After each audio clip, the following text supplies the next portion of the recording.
भागीरथी गंगा मैया की जय हो। नमः पार्वती पतये हर हर हर महादेव। सूत जी ने सौनक आदि 88,000 ऋषियों को जो वृतांत कहे, उनमें से एक वृतांत पार्वती और भगवान शिव के पुत्रों का है, कार्तिकेय और गणेश का। कल आपने सुना कि गणेश का अवतार या जन्म, कार्तिकेय जी का जन्म किस किस विधि से हुआ। आज दोनों बच्चे युवा हो गए, बड़े हो गए। पार्वती और भगवान शंकर दोनों आपस में मंथन चिंतन कर रहे हैं। भगवान पार्वती शिवजी को कह रही है, प्रभु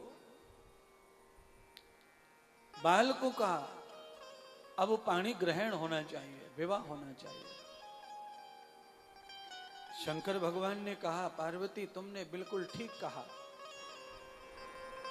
गृहस्थ आश्रम आवश्यक है इनके जीवन के लिए, तो समय पर होना ही चाहिए। कार्तिक बड़ा है, पहले उसके लिए उपयुक्त विवाह कन्या ढूंढकर उसका विवाह किया जाए। पार्वती उछलकर बोली, नहीं, बड़ा तो गणेश है।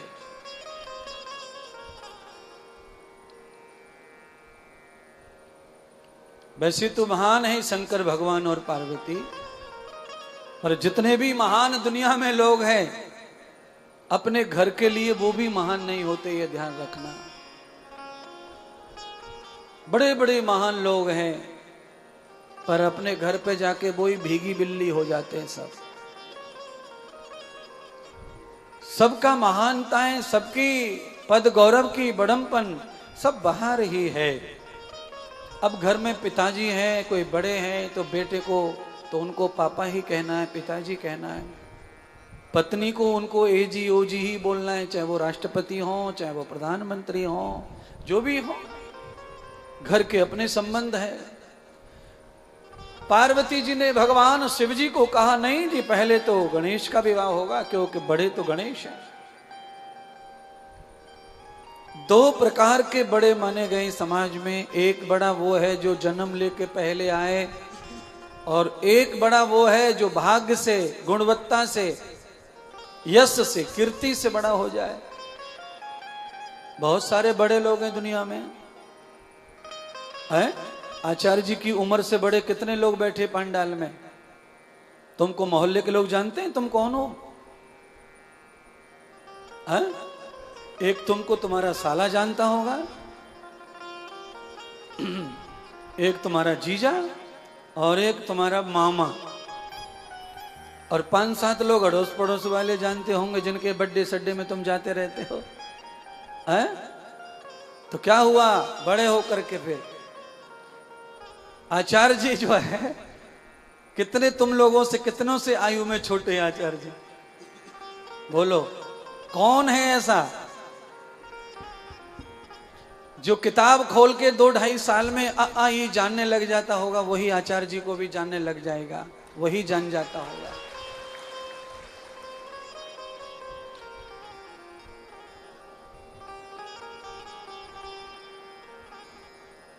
इसलिए दो प्रकार का बड़मपन है समाज में। ये जो भौतिक समाज है, लौकिक समाज है, ये प्रपंच का जो समाज है, ये जो माया मोह से घिरा हुआ जो समाज है, लचड़ा चपड़ी का जो समाज है, इसमें गुणवत्ता के बगैर विवाह करने की आतुरता लोगों को रहती है। लोगों में गुण नहीं रहे विवाह के अब, क्योंकि यजुर्वेद से लेकर के अनेक महात्माओं को मैंने अध्ययन किया। विवाह के लिए जो जरूरी है वो क्या है? विवाह के लिए जरूरी है कि आप तन से सुखी, मन से सुखी, धन से सुखी हों, तब विवाह करो। आप विद्या में पारंगत हो, बल में पारंगत हो, तो आप विवाह करिए, क्योंकि विवाह का यही धर्म है, विद्या और बल युक्त होकर विवाह प्रवेश करें। पर आजकल ऐसा नहीं है। आजकल तो लोगों में विद्या तो है ही नहीं और बल भी बिल्कुल नहीं है, बल की बहुत कमी है। 20-22 साल का बच्चा जो है सीढ़ियों से चढ़ नहीं सकता है ऊपर। कितने लोग आते हैं हमारे यहां आश्रम में, वृंदावन, वहां लिफ्ट शिफ्ट लगी हैं, 20 मिनट खड़े रहेंगे पर जाएंगे लिफ्ट से। 3री मंजिल पर जाना है, 20 सीढ़ियां हैं, 22 साल का लड़का, 16 साल का लड़का, 10 साल की लड़की, इनको लिफ्ट की जरूरत कहां है? पर वो सीढ़ियों से चढ़ के जाते हैं तो ऊपर जाकर के लेने के देने पड़ जाते हैं, उनके बाल को रोकना कठिन पड़ जाता है, ये कहीं फट न जाए टंकी इनकी। कहां चला गया सारा तेज, कहां चला गया ओज, कहां चला गया वो बल जो तुम में भगवान ने दिया? अच्छा बोलो, हाथी को कब्जे में कौन कर रहा है? मनुष्य। शेर को कब्जे में कौन कर रहा है? मनुष्य। बोलिए, सबसे बलवान, सबसे वजनदार मछली समुद्र में कौन पकड़ के जहाज में पटक लेता है? मनुष्य। इतनी बौद्धिक स्तर, इतना चालाक स्तर है तुम्हारा, इतनी योग्यता है तुम्हारे अंदर, तो तुम सारे साधनों से बड़े बड़े जानवरों को बस में कर लेते हो, पर तुम सीढ़ियों पे चढ़ के क्यों हप हप करते हो? और मम्मियों का तो हाल बुरा है। आचार्य जी, लड़के को बचपन से बाल दमा है, बाल दमा, फिर भी शादी कर रही है मम्मी, पंडित जी को पैसे दे रही है, पूजा करवा रही है, और बिचौलिया जो बीच वाले जो इधर से उधर गठबंधन करवाएंगे, जुड़वाएंगे, झूठ बोलेंगे, उनको भी पैसा खिला रही है। पर बाल दमा, अस्तमा, बचपन से बाल दमा है, ऐसे पति के साथ में स्त्री का क्या हाल होगा? ये ग्रस्त में प्रवेश करेगा, इसका दमा और बढ़ जाएगा। थोड़ा बहुत शरीर में जान है, दम है, रक्त है, ओज है तो चल रहा है, ग्रस्त में आते ही दमा उखड़ेगा, परेशानी खड़ी हो जाएंगी। 3 बार इसको टीबी हो चुका है, छुपा कर विवाह कर रहे हैं, बता ही नहीं रहे लड़की वालों को कि टीबी हुआ है दूल्हा को, पहले अभी इलाज करके ठीक किया है। अरे क्यों कर रहे हो विवाह?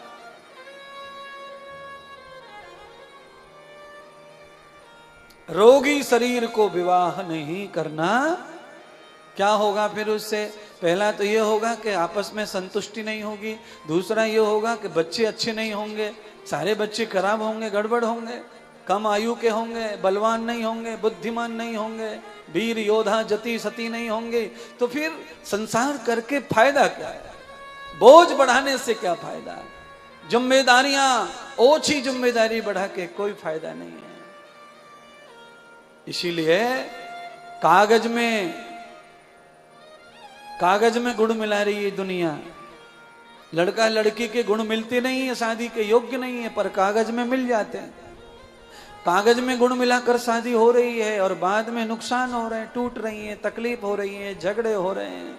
और ऐसा नहीं है, ये जो झगड़े, तलाक, ये प्रॉब्लम 1.5 महीने के बाद पत्नी ने छोड़ दिया पति, 1.25 महीने के बाद पत्नी हुई फरार, रोज अखबार में आ रहा है। अच्छा, जब कुंडली पंडित जी मिला रहा था तब पंडित जी ने कुंडली में क्यों ना बता दिया कि 1.25 महीने के बाद फरार लिखा हुआ है इसमें? तो काय को ये 25 लाख रुपए लगते, खाम खा ऐसी तैसी हो गई, मान और सम्मान भी बिक गया, पैसे चले गए और सेकंड हैंड सब हो गया। लड़का सेकंड हो गया बिना मतलब का, लड़की सेकंड हो गई, लड़के ने पहले से कर रखा था। इसीलिए शिव कथा में भगवान गणेश और कार्तिकेय के विवाह की कथा सुनने से पहले ये कथा सुनाई इसीलिए जा रही है क्योंकि आज जो विवाह के जो पाखंड फैल गया है उसको मिटाने के लिए विवाह की कथा सुनाई जा रही है। विवाह क्या है? 16 संस्कारों में से एक बड़ा संस्कार है विवाह संस्कार से बड़ा संस्कार कोई नहीं 16 संस्कारों में, ये ध्यान रखो आप। सबसे बड़ा संस्कार ही विवाह संस्कार है। और विवाह संस्कार को करने में 7-8 घंटे लगते, बाकी संस्कारों को करने में 1.5 घंटे, 2 घंटे, 1.5 घंटे, 2 घंटे। पंडित जी लोग कहते हैं यजुर्वेद में बहुत सारे मंत्र ऐसे हैं जो विवाह संस्कार में पढ़े जाते हैं।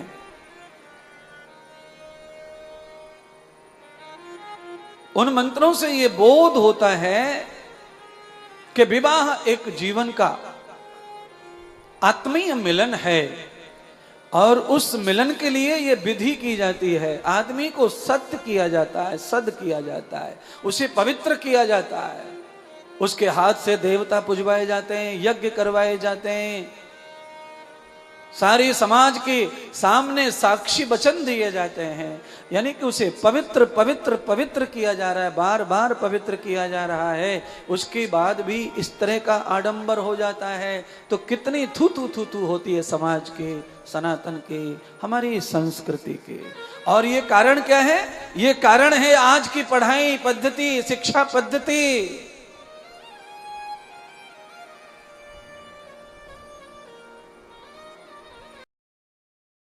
पद्धति आपको यहां लाके खड़ा कर दिया उसने कि विवाह के बाद भी गारंटी नहीं है कि पत्नी अपनी है भी कि नहीं है, पति अपना है कि नहीं है।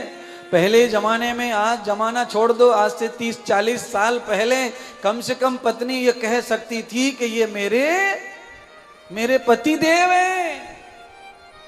अब तो पति देव पार्टी में खाना खा रहे हैं, पति पत्नी दोनों। किसी ने पूछा ये कौन है तेरे बगल में, तो वो कहती तो है कि ये मेरा हस्बैंड है, पर अंदर उसके खतरा ही चलता रहता, कहीं ये उधर ना मुंह करके खड़ा हो जाए गुड्डी की बगल में।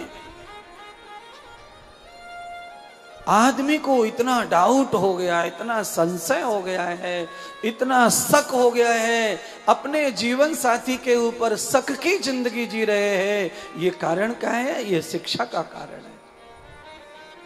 शिक्षा आदमी को कमजोर बनाती है, शिक्षा आदमी को योद्धा बनाती है, वीर बनाती है।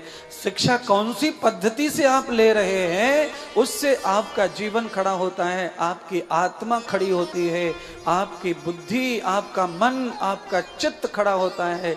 और जब ये सब खड़े हो जाते हैं तो महात्मा बुद्ध कहते हैं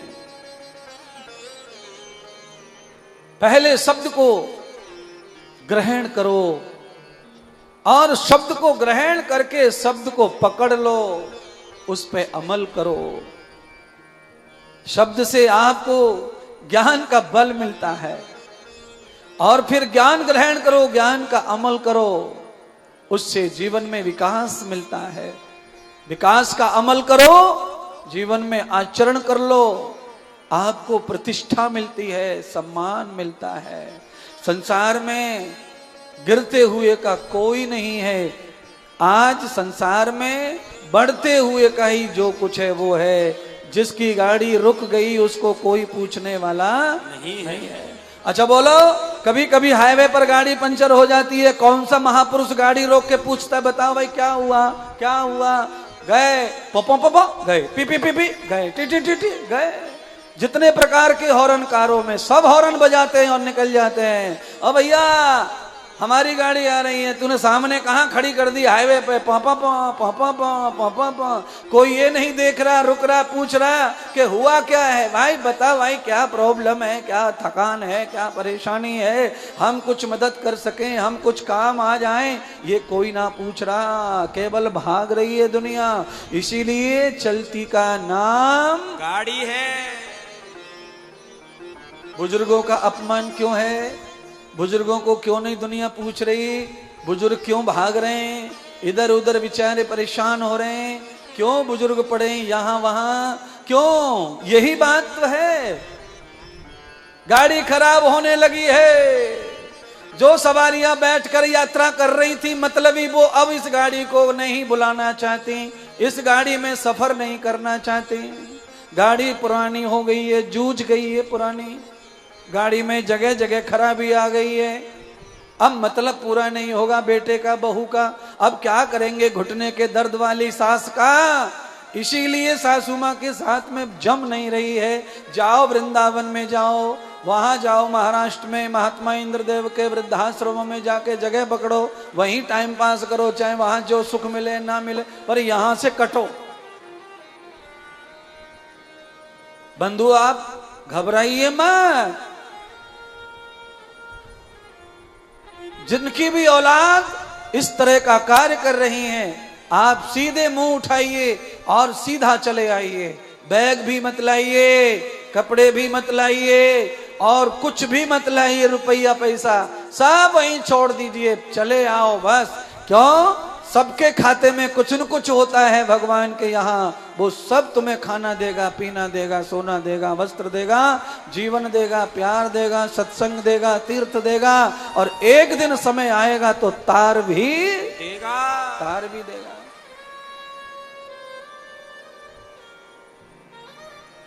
पर मुश्किल वही है संसार के। जीवन थकने के बाद अपने गैर हो जाते हैं, अपने ही हमें पहचानने को राजी नहीं रहते, गैर बन जाते हैं। इसीलिए अपनी जवानी को कभी जाने मत दो। बुढ़ापा बिल्कुल अच्छा नहीं होता किसी का। जवानी कायम रहे। और जवानी कायम कब रहेगी? जीवन को देने वाले विचार, जीवन को देने वाला चरित्र, जीवन को देने वाला भोजन जब अंग में जाएगा तो जवानी संग संग रहेगी, फिर जवानी कभी साथ नहीं छोड़ेगी। एक उदाहरण मैं हमेशा दिया करता हूं, आज भी दूंगा। क्या उदाहरण? मैंने आज तक और आपने भी राम जी का, कृष्ण जी का कोई भी चित्र, बूढ़ा फोटो देखा नहीं है। बोलो। अच्छा, बुढ़ापे से तो पहले आती है जवानी। जब उनके बालकपन के चित्र वित्र बनाए हुए हैं तो फिर बुढ़ापे का भी बनाया जा सकता था, पर है नहीं। जब बुढ़ापा आया ही नहीं है तो बुढ़ापे की कल्पना करेगा? कल्पना करने वाला कैसे फोटो बनाएगा? तो हम किसकी औलाद हैं? राम और कृष्ण की औलाद हैं। तो फिर हमें भी उस जरा से बचना है, बुढ़ापे से बचना है। उनका मान, उनका सम्मान जब ही बचेगा जब तुम्हारी जवानी कायम रहेगी। और जवानी हमेशा कायम रखने के लिए निरंतर भोजन, भजन और सत्संग शास्त्रीय होना चाहिए। भोजन शास्त्रीय होना चाहिए। बोलो।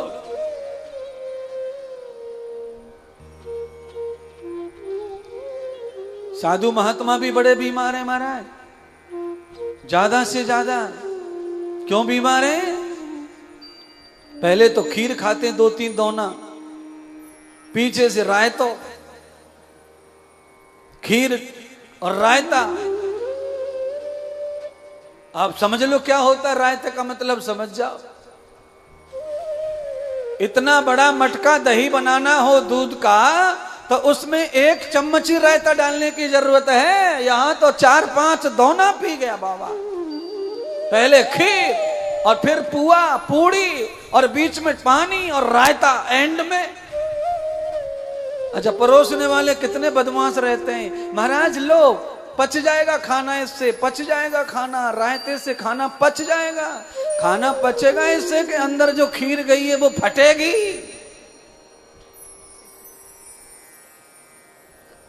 बाहर चूल्हे पे भगोनी में दूध फट जाए आचार्य जी, तो उसका प्रयोग किया जा सकता है। छलना में छान के पनीर बना लो, नहीं कुछ फेंक दो, कुछ कर दो। अब अंदर वो कहाँ फटेगा, कहाँ जा रहा, कौन सी भगोनी कहाँ पे, क्या पता चल रहा है। फिर क्या होता है, वो फटा हुआ माल 4-6 दिन बाहर आता नहीं है, बाहर नहीं आता। फिर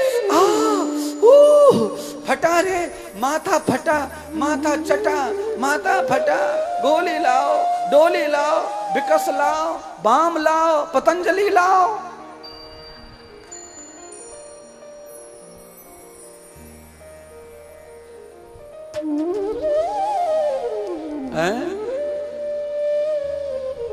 माथा दुखे फिर लोग आकर कहते गुरुजी 5 बार उल्टियां हो गई तब जाके शांति मिली। अब बोलो, खाना यहां से निकल रहा है, जहां से गया वहीं से वापस आ रहा है, हद हो गई।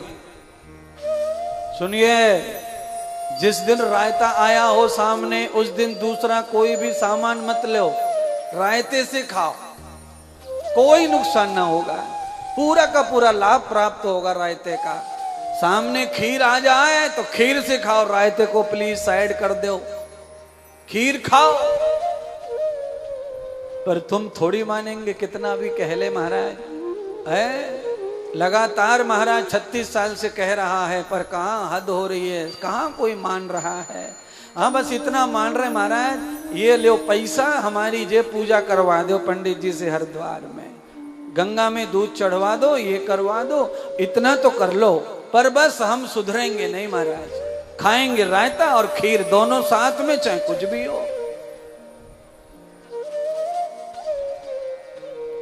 छाछ भोजन को पचाने में बहुत उपयोगी है, पर भोजन ही होना चाहिए।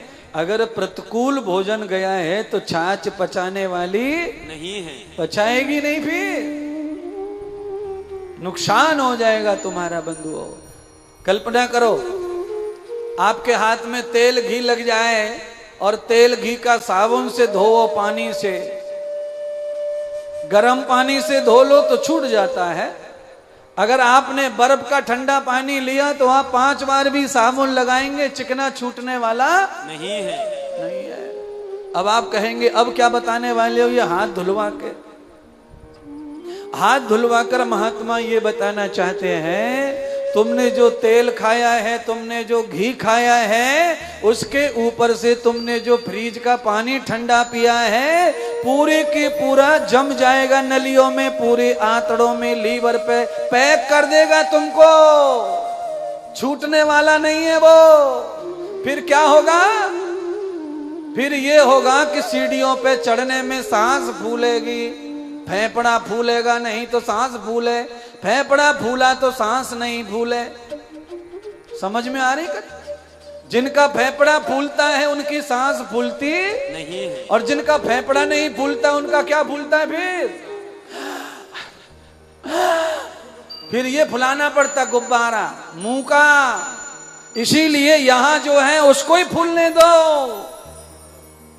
इसको मत फुलाओ।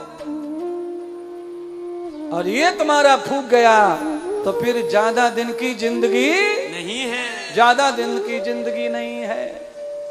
इसीलिए आपको चाहिए कि आहार के साथ में व्यवहार और भजन जीवन में अपनाओ, लंबे समय तक जवानी को कायम रखो, लंबे समय जिंदा रहो, जीवंत रहो।